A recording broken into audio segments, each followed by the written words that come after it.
une journée extrêmement riche, très dense, très variée dans ses approches et dans ses réalisations, parfois un petit peu trop dense,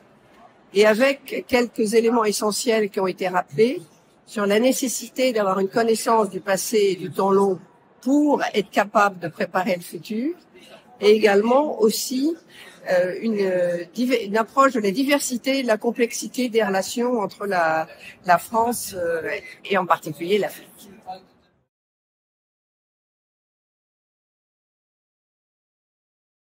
Alors, j'ai particuliirement retenu la première intervention où il y avait le message transmis par le président de la Côte d'Ivoire, Alassane Ouattara, et puis à côté de le message de l'ancien président du Niger, Mamadou Issoufou. Et j'ai trouvé que c'était des messages forts, précis, et qui donnaient un regard, une vision africaine de la problématique et en même temps tout à fait remarquablement exprimée. Donc c'était un rappel aussi à une certaine forme d'arrogance française, des capacités de préhension des problèmes contemporains, justement dans l'outre-mer d'Afrique.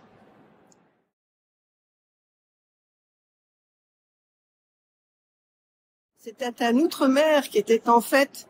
centré sur l'outre-Méditerranée et son pseudopode de Madagascar, et on ne voyait pas, pour des raisons certainement de tropisme africain historique de l'Académie des sciences d'outre-mer, où la dimension Asie du Sud-Est et Pacifique était absente, tout au moins au niveau des interventions. Non pas qu'elle soit absente des préoccupations de l'Académie, tant s'en faut, mais dans ces journées de commémoration, c'était l'Afrique qui, par sa masse, était au cœur des questionnements et des interventions.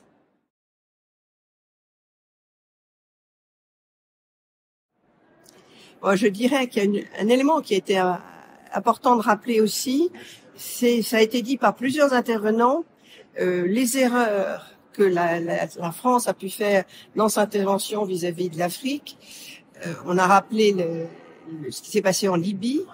et les problèmes de déstabilisation que ça a causé, et on a évoqué aussi tout ce qui tournait autour du Darfour, du Soudan, et justement la difficulté d'intervenir, le rapport au terrorisme, le dialogue